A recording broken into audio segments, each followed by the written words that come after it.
कल्याणमध्ये मराठी कुटुंबाला मारहाण करणाऱ्या अखिलेश शुक्लाला पोलिसांनी अखेर अटक केली आहे। सोशल मीडियावर त्यानं व्हिडिओ पोस्ट केला आणि त्यानंतर पोलिसांनी त्याला ताब्यात घेतलं। त्याआधी सुमित जाधव आणि दर्शन बोराडे या दोघांना सुद्धा पोलिसांनी ताब्यात घेतलं होतं। अजूनही 7 जण फरार असल्याची माहिती समोर आली आहे। मारहाणीच्या घटनेला 48 तास उलटल्यानंतर पोलीस पंचनाम्यासाठी त्याच्या घरी पोहोचले।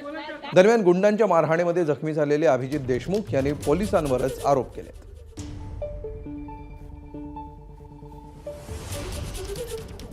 मराठी ऐसा लोग हो, गंदे लोग हो, मच्छी खाते हो, मटन खाते हो, तुम लोग यहाँ पे कैसे आते हो, त्यावेळी भरपूर वादावादी झाली। त्यावेळी बोलले की भाई तुमचा मॅटर आहे, तुम्ही दोघं सुलझा, मराठी माणसाचं नाव घेऊ नका। माझे सहकारी मित्र, माझे भाऊ वगैरे सगळे गेले होते। पहाटे 5 वाजेपर्यंत त्यांना बसून ठेवलं, गुन्हा दाखल नाही केला। लांडगे साहेबांनी त्याला एकदम व्हीआयपी ट्रीटमेंट दिली। त्यांनी सगळं पोलीस स्टेशन मॅनेज केलं। त्यांना लांडगे साहेबांना रिक्वेस्ट करत होतो की गुन्हा नोंद करा, खून झाला। शर्ट त्यांना दाखवला रक्ताने भरलेला, पण नाही। पण शुक्लाला वेगळी ट्रीटमेंट होती, आम्हाला वेगळी ट्रीटमेंट होती। एबीपी माझा, उघडा डोळे बघा नीट।